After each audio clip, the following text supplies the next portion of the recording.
नमस्कार, प्राइम न्यूजमा स्वागत छ। म दृष्टिबाणी धिताल र म एलिना केसी। सुरु गरौँ अहिलेसम्मका हेडलाइन्सबाट।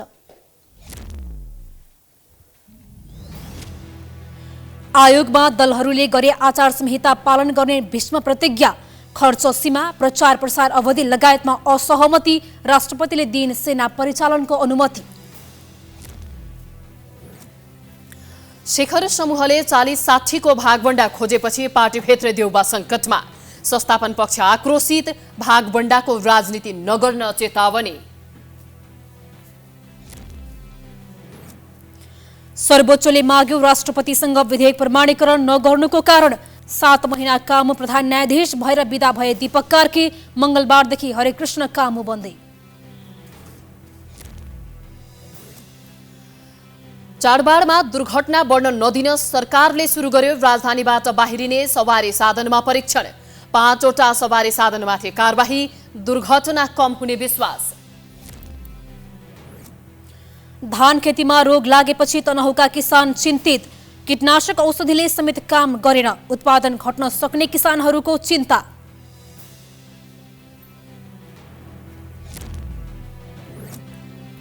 इटलीमा जारी निर्वाचनमा दोस्रो विश्वयुद्धपछि पहिलो पटक उग्र दक्षिणपन्थी गठबन्धनले जित्ने निश्चित। नेत्री जियोर्जिया मेलोनी पहिलो महिला प्रधानमन्त्री बन्ने। र बङ्गलादेशसँग अन्तर्राष्ट्रिय मैत्रीपूर्ण खेल खेल्न नेपाली राष्ट्रिय फुटबल टोली प्रशिक्षणमा व्यस्त। असोज 11 गते दशरथ रङ्गशालामा प्रतिस्पर्धा हुने। अब प्राइम न्यूज विस्तारमा। आगामी मङ्सिर 4 गते हुने प्रदेश र संघीय निर्वाचनका लागि तयार भएको आचार संहिता कार्यान्वयनबारे निर्वाचन आयोगले प्रमुख दलका शीर्ष नेताहरूसँग छलफल गरेको छ। दलका नेताहरूले पनि केही बुदामा असहमतिका बावजुद कार्यान्वयन गर्ने प्रतिबद्धतामा हस्ताक्षर गरेका छन्। एक रिपोर्ट। सरकार र राजनैतिक दलहरूले आगामी निर्वाचनमा गम्भीर भएर आचार संहिता पालना गर्ने प्रतिबद्धता जनाएका छन्। आइतबार आयोगले गरेको छलफलमा प्रधानमन्त्री शेरबहादुर देउवा लगायत विभिन्न दलका प्रतिनिधिहरूले निर्वाचनलाई स्वच्छ निष्पक्ष बनाउनका लागि गम्भीर भएर आचार संहिता पालना गर्ने प्रतिबद्धता जनाएका हुन्। उनीहरूले निर्वाचन आचार संहिताको प्रतिबद्धता पत्रमा हस्ताक्षर समेत गरेका छन्।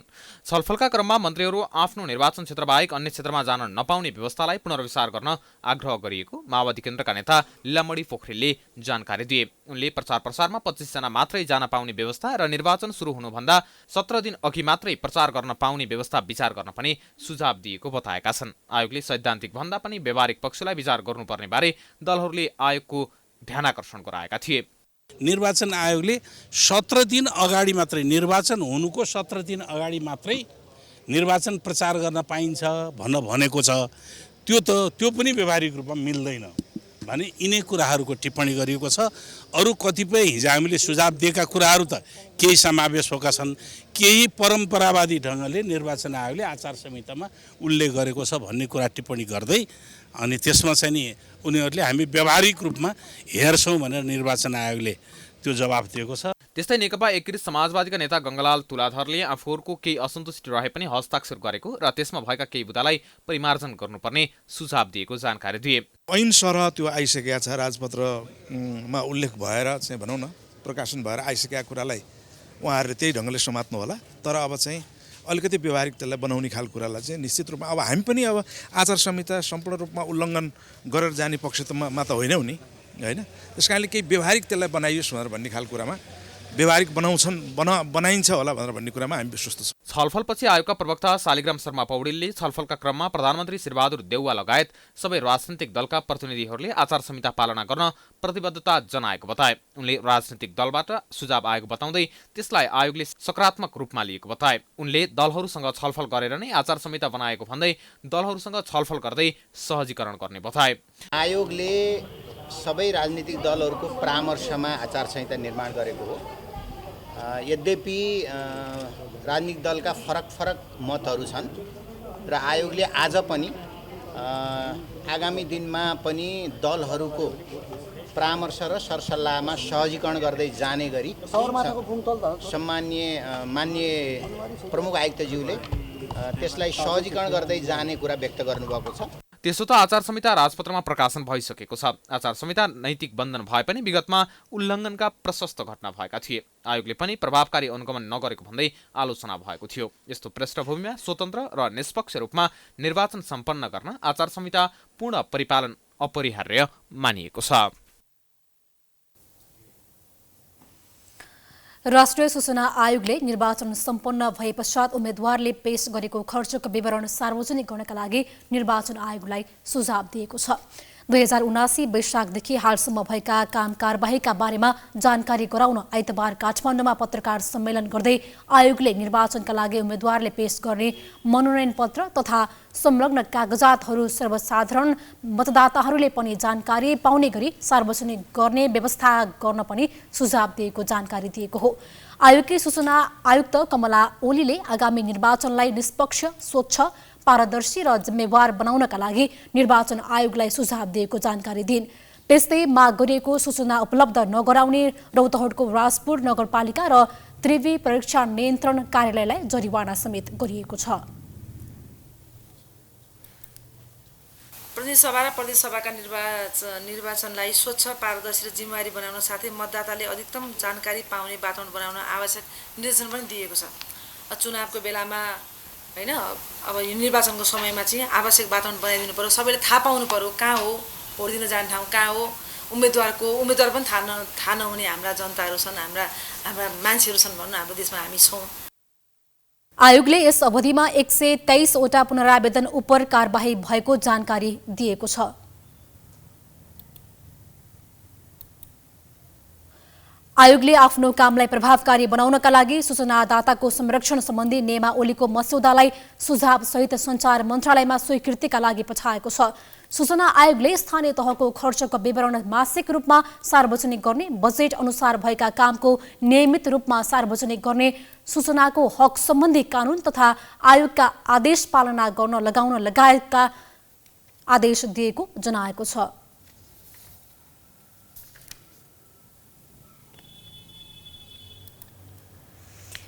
कांग्रेसभित्र 60-40 को भागबण्डा नयाँ होइन। विगतमा आफू संस्थापन इतर समूह हुँदा पनि शेरबहादुर देउवाले गिरिजाप्रसाद कोइराला, सुशील कोइरालासँग 40% भाग मागेर गुट बचाएका थिए। अहिले सभापति देउवा इतर समूहको 40% को हिस्सेदारी दिनुपर्ने दबावमा छन्। इतर समूहले विद्रोह गर्ने सम्मको चेतावनी दिएपछि देउवालाई व्यवस्थापन गर्न सकस देखिएको छ।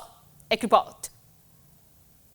नेपाली कांग्रेसले निर्वाचन आयोगलाई बुझाएको समानुपातिक सूचीमा आफूले 40% पाउने गरी दिएको लिस्टमा छिटफुट बाहेक कोही नपरेपछि नेता शेखर कोइराला समूह आक्रोशित छ। संस्थापन इतरका नेता शेखर कोइरालाले सभापति देउवालाई भेटेर समानुपातिकमा 40% पाउने गरी आफ्नो समूहका नेताको नाम बुझाएका थिए। तर निर्वाचन आयोगमा बुझाएको प्रतिनिधि सभाको समानुपातिक तर्फको 110 जना मध्ये शेखर समूहका 10 जना मात्र परेका छन्। यसैगरी प्रदेशतर्फ 220 सिट मध्ये 60 जना मात्र शेखर समूहकालाई समेटेको उसको दाबी छ। सम्मानजनक सिट उपलब्ध नगराएकोमा आक्रोशित शेखर समूहले सच्याउन माग गर्दै संस्थापन समूहमाथि खबरदारी गरिरहेको छ। शेखर समूहले देउवाले सूची नसच्याएर सम्मानजनक सिट उपलब्ध नगराए संसदीय निर्वाचनमा विद्रोही उम्मेदवार खडा गर्ने सम्मको चेतावनी दिएको छ। विनम्रतापूर्वक हामी आग्रह गर्ने पहिलो चरण, दोस्रो चरण विरोधको चरण अथवा आक्रोशको चरण र अर्को चाहिँ नि विद्रोहको चरण, तीनटा स्टेप छ। अब आग्रह डेमोक्रेटिक पार्टीमा आग्रह सुन्नुपर्छ, नेतृत्वले संसारभरि सुनिन्छ, असहमति सुन्नुपर्छ, गुनासो सुन्नुपर्छ, सुझावलाई चाहिँ नि मनन गर्नुपर्छ, आत्मसात गर्नुपर्छ, त्यसबाट चाहिँ परिणाम निकाल्न सकिन्छ। त्यसो भएको हुनाले मलाई जहाँसम्म लाग्छ यो कुरा सुनेर उहाँहरूले चाहिँ यसलाई सच्याउनुहुन्छ। सच्याउनु भएन भने हामी विरोध अगाडि बढाउँछौँ होइन, र अब त्यो भोलि विद्रोहमा पनि पुग्न सक्छ। तर संस्थापन समूहले भने शेखर समूहको विरोधको धम्कीलाई बढी सिट प्राप्त गर्ने बार्गेनिङको रूपमा बुझेको छ। उसले निर्वाचनमा जित्न सक्ने र क्षमतावानलाई मात्र टिकट दिने पनि बताउँदै आएको छ। साँच्ची नै यो गठबन्धन भाँडेर भाँडभैलो गर्ने भन्ने मनस्थिति पनि शेखर दाईको पनि पक्कै पनि छैन होला होइन। यो एक किसिमको बार्गेनिङ पोइन्ट अथवा बार्गेनिङको एक किसिमको ट्याक्टिक्स पनि हो भन्ने मलाई लाग्छ। तर म मान्दछु संस्थापक पक्षले सकेसम्म इतर पक्षका सबै साथीहरूलाई समेट्नुपर्छ। तर 40-60 भन्ने कुरोमा म सहमत छैन। चुनाव जसले जित्ने सम्भावना बढी छ त्यो रिपोर्ट विभिन्न ठाउँबाट रिपोर्टहरू पक्कै पनि नेताहरू कहाँ पुगिसकेको छ र जित्ने मान्छेलाई चुनाव दिनुपर्छ, टिकट दिनुपर्छ। संस्थापन समूहले पार्टीभित्रको आन्तरिक कुरालाई बाहिर ल्याएर शेखर समूहले अनुचित काम गरिरहेको पनि आरोप लगाएको छ। काङ्ग्रेसको 14औं महाधिवेशनमा सभापतिमा पराजित कोइरालाले आफ्नो समूहलाई संसदीय निर्वाचनमा सम्मानजनक सिट उपलब्ध गराउन सभापति देउवालाई पटक पटक दबाब दिइरहेका छन्। पार्टीको 14औं महाधिवेशनमा 40% मत पाएको र त्यही आधारमा आफ्नो समूहलाई सिट उपलब्ध गराउन दबाब दिइरहेको शेखर समूहलाई समानुपातिकमा संस्थापन समूहले 40% सिट उपलब्ध नगराएपछि ऊ आक्रोशित छ। यसका लागि उसले पार्टीभित्र विद्रोही उम्मेदवार उठाउने सम्मको धम्की दिन थालेको छ। सत्ता गठबन्धनका सहयात्री दलहरूको चेपुवामा परेका देउवाले पार्टीभित्रकै असन्तुष्ट समूहलाई कसरी व्यवस्थापन गर्छन् त्यसका लागि भने केही समय कुर्नै पर्नेछ। Political bureau, prime HD, Kathmandu. नागरिकता विधेयक प्रमाणीकरण नभएको विषयमा सर्वोच्च अदालतले कारण मागेको छ। अदालतले राष्ट्रपति विद्यादेवी भण्डारीलाई कारण देखाऊ आदेश जारी गरेको हो। यसैगरी सभामुख र उपसभामुख पद खाली गराउन माग गर्दै दायर रिटमा सर्वोच्चले संघीय संसद सचिवालय सहितका विपक्षीसँग लिखित जवाफ माग गरेको छ। एक रिपोर्ट। राष्ट्रपति विद्यादेवी भण्डारीले नागरिकता विधेयक प्रमाणीकरण नगरेको भन्दै परेको रिटमा सर्वोच्च अदालतले कारण देखाऊ आदेश जारी गरेको छ। संसदको दुवै सदनबाट 2 पटक बहुमतले पारित भएर गएको विधेयक राष्ट्रपतिले प्रमाणीकरण नगरेको विषयमा न्यायाधीश हरि फुयालको एकल इजलासले लिखित जवाब माग गरेको हो। राष्ट्रपति भण्डारीले नागरिकता विधेयकलाई प्रमाणीकरण नगरेपछि अधिवक्ताहरू सागर बराल, सुनिल रञ्जन सिंह, सुनिल कुमार यादव, देव शर्मा र सोनु रौनियारले राष्ट्रपति कार्यालयलाई विपक्षी बनाएर मुद्दा दायर गरेका थिए। रिटमा राष्ट्रपतिको कदम संवैधानिक नैतिकता, वस्तुनिष्ठता, सुशासन र संवैधानिक संस्कारको बर्खिलाफ भएको उल्लेख गरिएको छ। रिट दायर मध्येका एक सागर बरालले सर्वोच्चले कारण देखाऊ आदेश माग्नुलाई सकारात्मक रूपमा लिएका छन्। जनताको समेत सोभर्जिन पावर छ त्यसलाई चाहिँ राष्ट्रपतिले रोकेर राख्ने यो एक प्रकारको फ्रड अन कन्स्टिट्युसन्स हो। अहिले सङ्घीय संसद भएका भए त प्रतिनिधि सभा भएको भए त उहाँलाई चाहिँ मोसन अफ हामीले यो इम्पिचमेन्ट लाग्थ्यो, महाभियोग लाग्थ्यो। तर प्रतिनिधि सभा नभएको खण्डमा चाहिँ अदालतले चाहिँ यसको भूमिका चाहिँ निर्वाह गर्नुपर्ने हुन्छ। अदालतको भूमिका सन्तोषजनक छ। अब दसैँपछि यसको चाहिँ फुल फ्लेजमा माननीय हरिकृष्ण फुयालको इजलासले यसलाई अग्राधिकारमा समेत राख्ने भनेको छ। त्यही भएर चाहिँ अब यसको चाहिँ कन्टिन्युस सुनवाई चाहिँ हुनेवाला छ। नागरिकता विधेयकलाई प्रमाणीकरण गर्न सर्वप्रथम साउन 15मा राष्ट्रपति समक्ष पठाइएको थियो। त्यसको 15औं दिनमा साउन 29मा राष्ट्रपति भण्डारीले पुनर्विचार गर्न आवश्यक रहेको भन्दै सन्देशसहित संसद फिर्ता गरिएकी थिइन्। उक्त दुवै विधेयकलाई राष्ट्रिय संसदले पुनः हुबहु पारित गरेर भदौ 20मा राष्ट्रपति समक्ष पठाएको थियो। संविधानको धारा 113 को 4 अनुसार यसरी दोस्रो पटक आएको विधेयक राष्ट्रपतिले 15 दिनभित्र प्रमाणीकरण गर्नुपर्थ्यो। तर भण्डारीले विधेयक प्रमाणीकरण नगरी संविधानको उक्त प्रावधानलाई नै निष्क्रिय पारिदिएको भन्दै रिटमा उल्लेख गरिएको छ। यसैगरी सभामुख र उपसभामुख पद खाली गराउन माग गर्दै दायर रिटमा सर्वोच्च अदालतले संघीय संसद सचिवालय सहितका विपक्षीसँग लिखित जवाफ माग गरेको छ। नयाँ निर्वाचनको उम्मेदवारी दर्ता हुने अघिल्लो दिनसम्म मात्र कार्यकाल रहनेमा सभामुख अग्निप्रसाद सापकोटा र उपसभामुख पुष्पा भुसालले राजीनामा नदिएको भन्दै अधिवक्ता किशोर पौडेल सहितले सर्वोच्च अदालतमा रिट दायर गरेका थिए। उक्त रिटमाथि आइतबार न्यायाधीश हरि फुयालको एकल इजलासले सुनवाई गर्दै विपक्षीका नाममा कारण देखाऊ आदेश जारी गरेको हो। त्यस्तै यो मुद्दालाई अग्राधिकार दिन पनि आदेश भएको सर्वोच्च अदालतले जनाएको छ।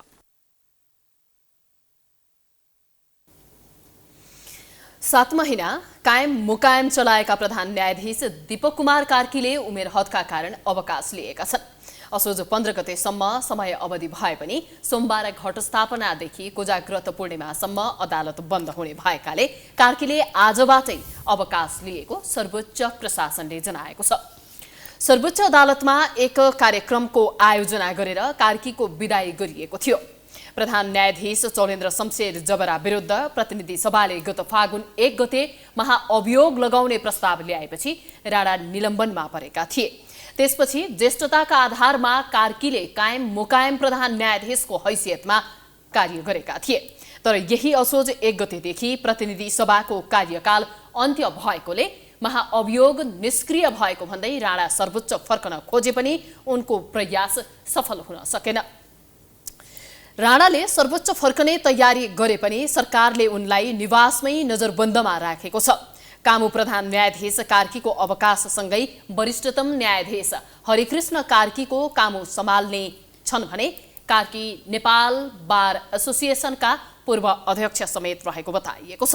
लामो समयदेखि सर्वोच्च कामुको भरमा चलेको भन्दै आलोचना पनि हुने गरेको छ।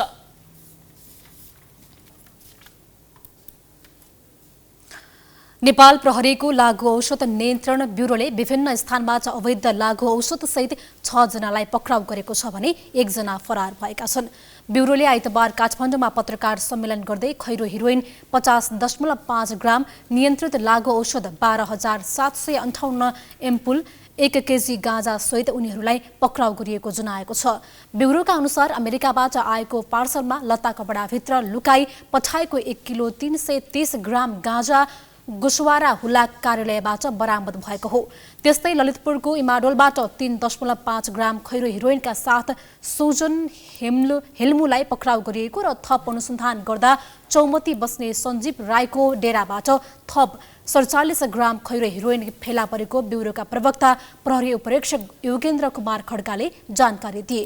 त्यस्तै 12,000 भन्दा बढी एम्पुलका साथ 7138 नम्बरको बोलेरो र भाडाको बस सहित 3 जनालाई पक्राउ गरिएको छ। लागोस्ट एम्पुल भन्नाले फेनार्गन, डाइजेपाम, बुप्रेनर्पिन यो लागोस्ट एम्पुलहरू र त्यो कारोबारमा संलग्न भएका 3 जना व्यक्ति, एउटा बोलेरो जिप र एउटा भाडाको यात्रुवाहक बस बरामद तथा पक्राउ गर्यौं। ब्युरोले बरामद भएको लागु औषधको अवैध बजार मूल्य अन्दाजी रु 31,05,000 रहेको जनाएको छ।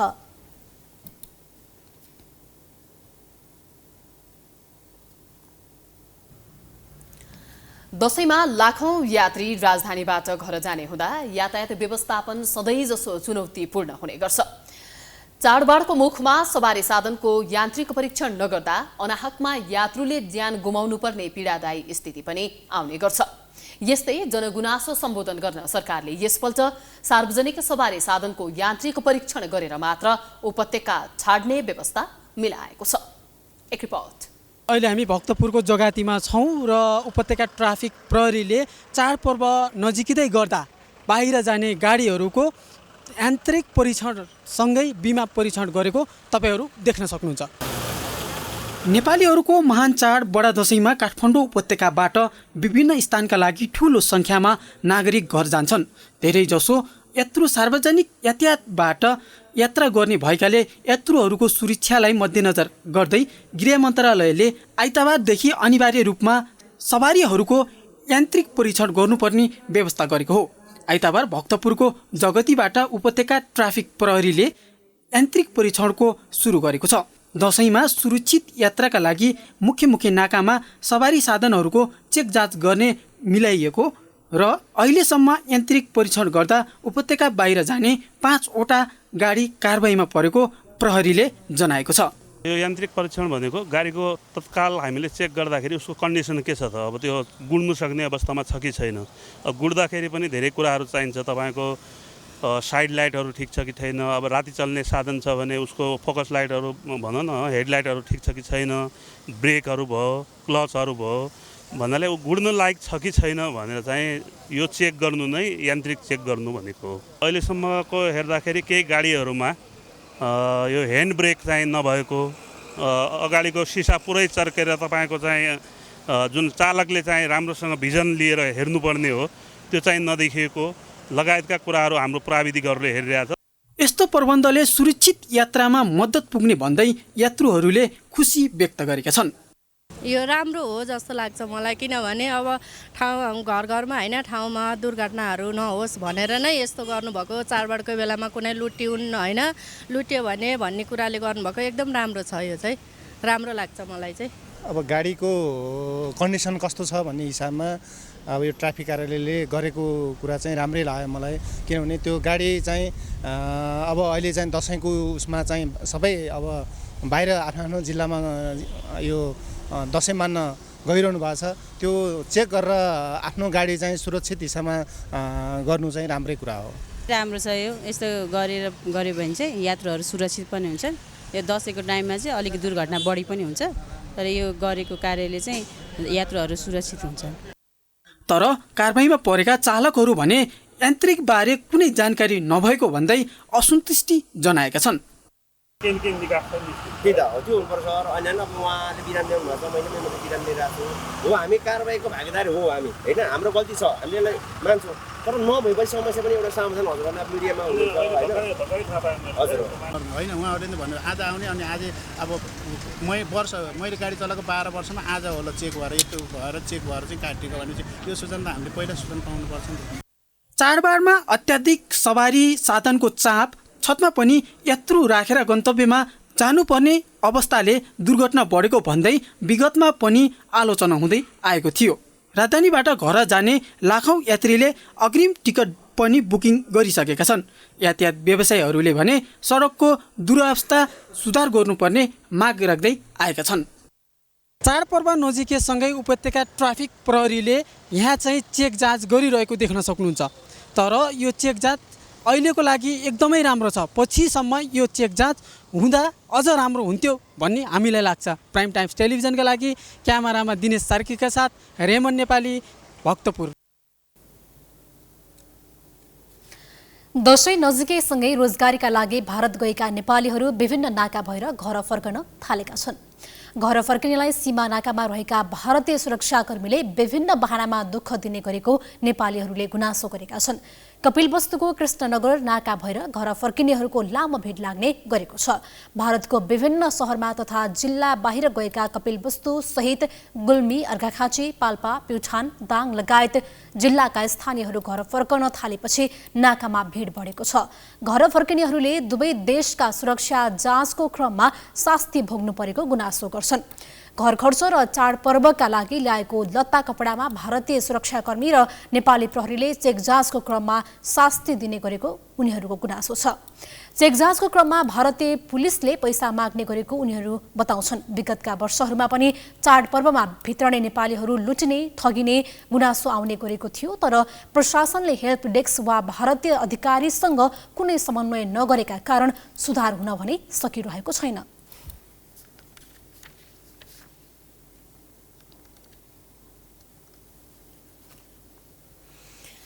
तनहुँका विभिन्न पालिकाहरूमा लगाइएको धान खेतीमा रोग लागेपछि किसान समस्यामा परेका छन्।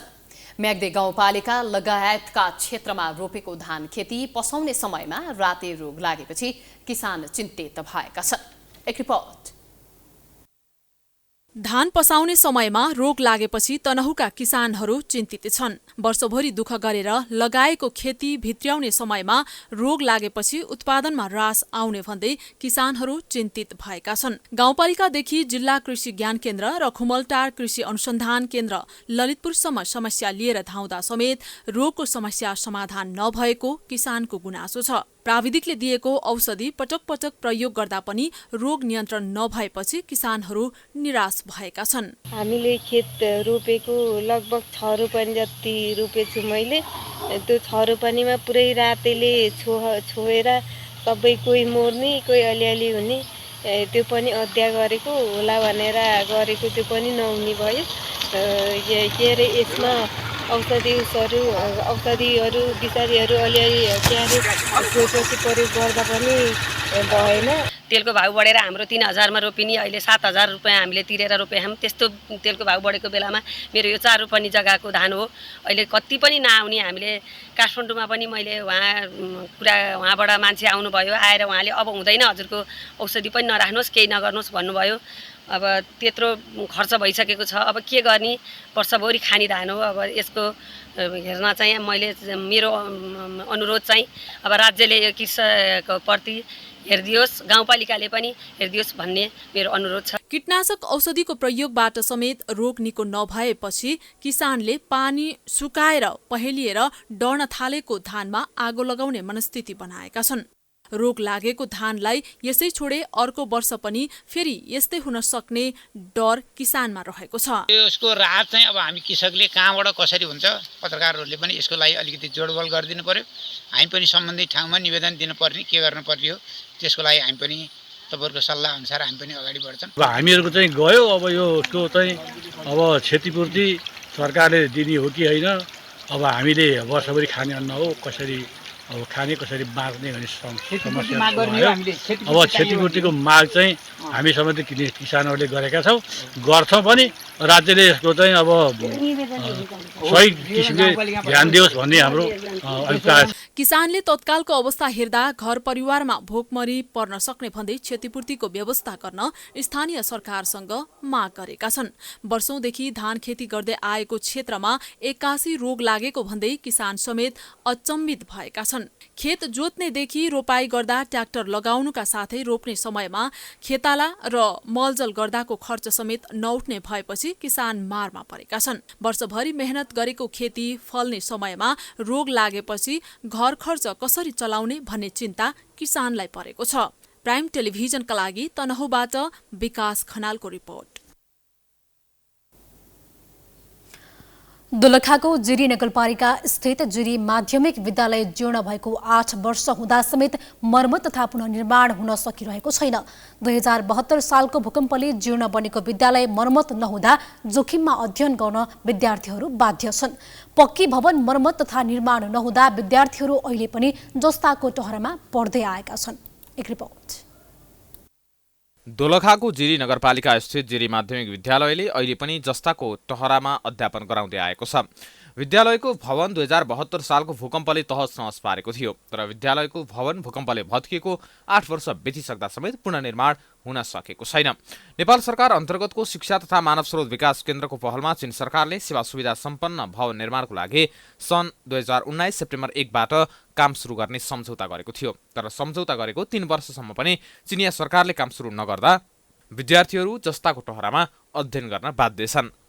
हामी जस्ताको कटेरामा परेछौँ, उता पढाउँदाखेरि यता नि स्वर आउँछ, त्यसैले हामीलाई डिस्टर्ब हुन्छ। पानी पर्दाखेरि जस्ताको स्वरले पनि डिस्टर्ब हुन्छ। घाम चर्को लाग्दाखेरि झन् त्यही माथि धेरै गर्मी हुन्छ। हाम्रो विद्यालय चाहिँ बन्न नसकेर यहाँ हामीलाई पानीमा पनि धेरै आवाज आएर पढ्नलाई गाह्रै हुन्छ, अनि घाममा पनि धेरै गर्मी भएर जुनसुकै मौसममा पनि हामीलाई पढ्न धेरै गाह्रो नै हुन्छ। अनि यहाँ पढाउँदा पनि गर्मीमा पनि धेरै अल्छी लाग्ने, पानीमा पनि नसुनेर धेरै पढाइको कार्यमा हामीलाई धेरै नै समस्या भइरहेको छ।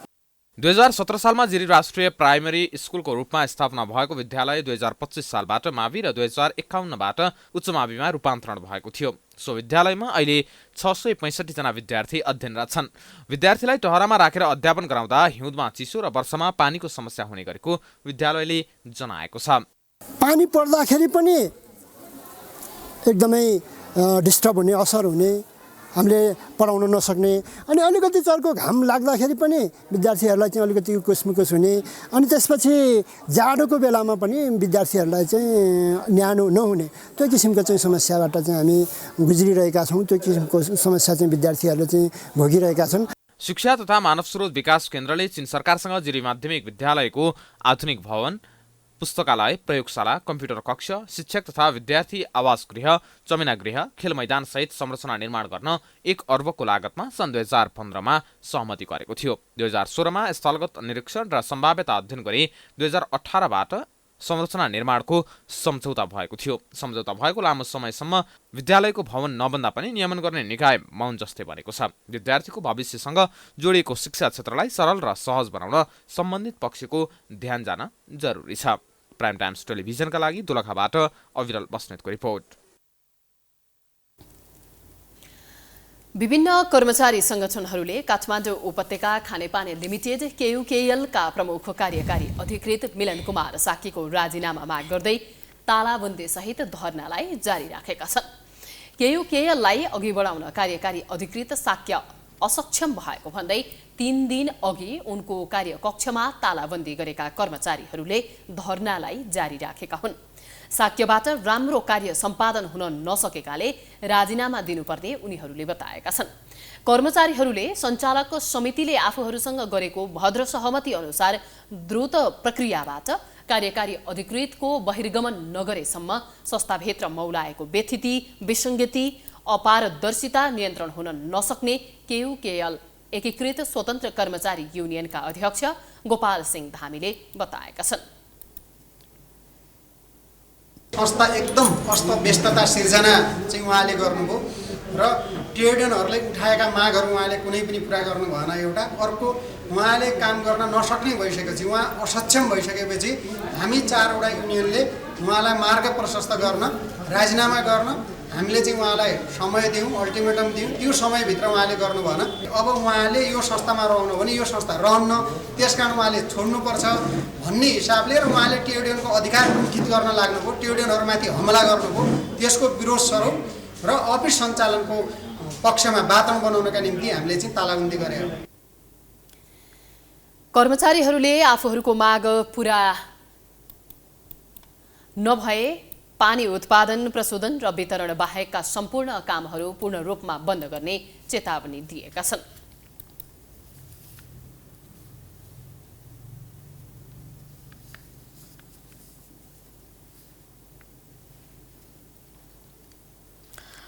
नेपाल स्वरोजगार व्यापार श्रमिक सङ्घले काठमाडौँ महानगरपालिकाले माग सम्बोधन नगरी आन्दोलन गर्ने चेतावनी दिएको छ। आइतबार काठमाडौँमा पत्रकार सम्मेलनको आयोजना गरेर सङ्घले 1 महिनाभित्र पनि महानगरले माग पूरा नगरे चरणबद्ध आन्दोलन गर्ने चेतावनी दिएको हो। सङ्घले महानगरले वार्ता र संवाद मार्फत समस्या समाधान गर्नुपर्ने र चाडबाड लक्षित गरेर निश्चित स्थान र समय निर्धारण गरी व्यवसाय गर्ने वातावरण तयार गर्नुपर्ने माग अघि सारेको छ। स्वरोजगार श्रमिकहरूको व्यवस्थापनको लागि कानुन तथा नीति निर्माण गरिनुपर्ने, श्रमिकहरूलाई टहराको व्यवस्था गरी व्यवसाय गर्ने वातावरण तत्काल बनाउनुपर्ने सङ्घले माग गरेको छ।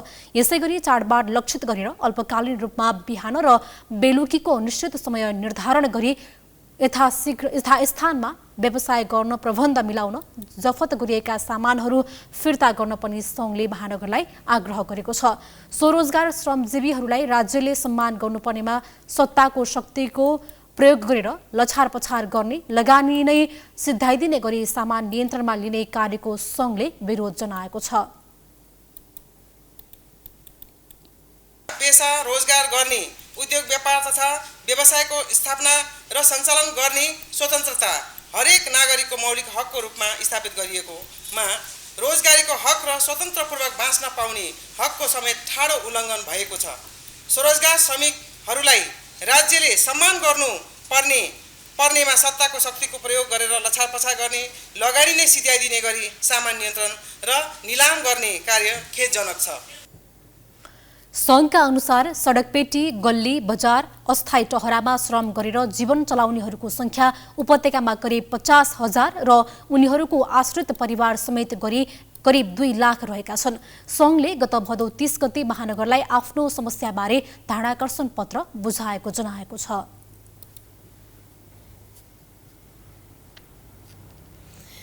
नेपाल समाजवादी पार्टीका अध्यक्ष एवं पूर्व प्रधानमन्त्री डाक्टर बाबुराम भट्टराईले उच्चतम पदमा बस्ने मान्छेबाट नै संविधान भत्काउने र मिच्ने काम भइरहेको बताएका छन्। नीति अनुसन्धान प्रतिष्ठानको 4थो वार्षिकोत्सवका अवसरमा आइतबार काठमाडौँमा आयोजित कार्यक्रममा भट्टराईले कुनै जिम्मेवारी नै नलिएर उच्चतम पदमा बस्ने मान्छेबाट नै संविधान भत्काउने र मिच्ने काम भएको र संघीय लोकतान्त्रिक गणतन्त्रको ढुङ्गामा पुवाल पार्ने प्रवृत्ति देखिएको बताएका हुन्। उनले लोकतन्त्रको विकासका लागि विशेष ध्यान दिनुपर्ने र संघीयतालाई बलियो पार्नुपर्ने अहिलेको आवश्यकता रहेको धारणा राखे। हाम्रो जुन संस्था एकदम कमजोर छन्, अहिले म कसैको नाम यहाँ लिन चाहन्न, उच्चतम तहमा बस्ने व्यक्तिहरूले समेत संविधानलाई भत्काइदिने मिचिदिने जुन अहिले काम भइरहेको छ, कोही कतै पनि जिम्मेवारी छैन।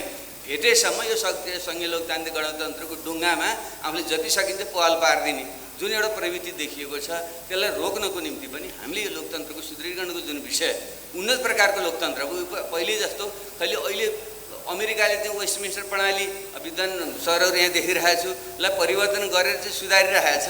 हामी चाहिँ उनीहरूकै थोत्रा मात्रै कुरा लिएर चाहिँ हामी यहाँ बस्ने अनि यस्तो राजनीतिक अस्थिरता अन्यले चाहिँ हामीले ल्याउने यसलाई सुधार गरेर हामी जान सकिन्न। त्यसले एउटा क्षेत्र यही हो लोकतन्त्रको सुदृढीकरण सबलीकरण र यसको उन्नत तहमा चाहिँ विकासको विषयलाई अलि विशेष ध्यान हामीले दिनै पर्यो। संघीयतालाई बलियो बनाउन संविधान बनाउने क्रममा पनि त्रुटि रहेको र अहिले ठिक ढङ्गले कानुन नबनाउँदा ठिक ढङ्गले काम गर्न नसकिएको उनले बताएका छन्। उनले मुलुकको द्रुततर विकास र समृद्धिका लागि थिङ्क ट्याङ्क संस्थाको आवश्यकता रहेको र यसमार्फत गरिबी, बेरोजगारी, अशिक्षा र असमानता अन्त्य गर्न काम गर्नुपर्ने जिकिर गरे। कार्यक्रममा प्रतिष्ठानका कार्यकारी अध्यक्ष डाक्टर विष्णुराज उप्रेतीले सार्वजनिक नीतिले राष्ट्रिय हितको संरक्षण र सम्वर्धन गर्नका लागि प्रतिष्ठान क्रियाशील रहेको धारणा राखे।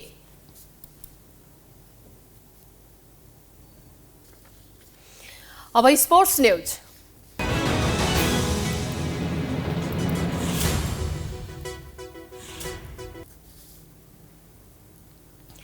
बंगलादेशसँग अन्तर्राष्ट्रिय मैत्रीपूर्ण खेल खेल्न नेपाली राष्ट्रिय फुटबल टोली प्रशिक्षणमा व्यस्त भएको छ। आइतबार नेपाली राष्ट्रिय टोलीले ललितपुरको साधुबाटो स्थित एन्फा कम्प्लेक्समा प्रशिक्षण गरेका हुन्। नेपालले असोज 11 गते घरेलु मैदानमा बंगलादेशसँग अन्तर्राष्ट्रिय मैत्रीपूर्ण खेल खेल्दैछ। उक्त खेलका लागि नेपाली टोलीका कार्यवाहक प्रशिक्षक प्रदीप हुमगाईले 23 सदस्यीय नेपाली टोली घोषणा गरेको बताइएको छ। टोलीमा तत्कालीन मुख्य प्रशिक्षक अब्दुल्लाह अलमुताइरीसँगको विवादपछि बाहिरिएका 10 मध्ये 9 जना खेलाडीले राष्ट्रिय टोलीमा पुनरागमन गरेका छन्। रोहित चन्द सहित विशाल राई, अनन्त तामाङ, सुजल श्रेष्ठ, विमल घरती मगर, अञ्जन विष्ट, विशाल श्रेष्ठ, दिनेश राजवंशी, तेज तामाङले राष्ट्रिय टिममा पुनरागमन गरेका छन्। सुमन लामा भने अस्ट्रेलिया गइसकेका छन्। अलमुताइरीको कार्यशैलीमा असन्तुष्टि जनाउँदै विरोध स्वरूप मालदिप्समै बसेका तत्कालीन कप्तान किरण चेम्जोङ पनि टोलीमा फर्किएका छन्। नेपालसँग मैत्रीपूर्ण खेल खेल्न बंगलादेशको टोली नेपाल आइसकेको छ।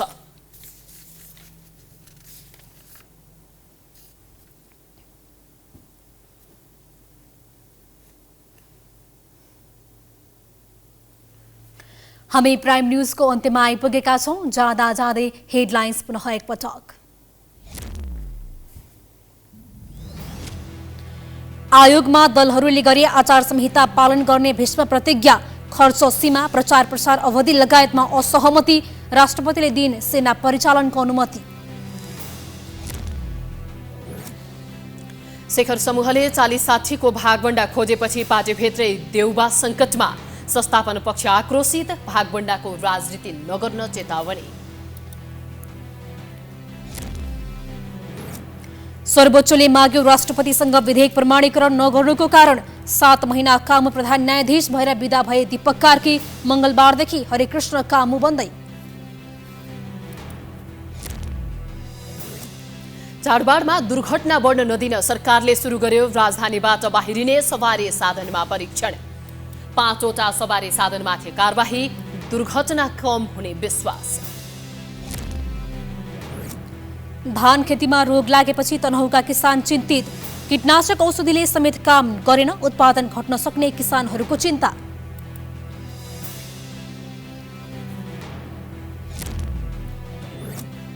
इटलीमा जारी निर्वाचनमा दोस्रो विश्वयुद्धपछि पहिलो पटक उग्र दक्षिणपन्थी गठबन्धनले जित्ने निश्चित, नेत्री जियोर्जिया मेलोनी पहिलो महिला प्रधानमन्त्री बन्ने। र बंगलादेशसँग अन्तर्राष्ट्रिय मैत्रीपूर्ण खेल खेल्न नेपाली राष्ट्रिय फुटबल टोली प्रशिक्षणमा व्यस्त, असोज 11 गते दशरथ रङ्गशालामा प्रतिस्पर्धा हुने। प्राइम न्यूज अहिलेलाई सकियो। यसपछिको प्रस्तुति कार्यक्रम जनता जान्न चाहन्छन् ऋषि धमलाको साथमा। हेर्दै गर्नुहोला प्राइम टाइम्स एसडी। नमस्कार।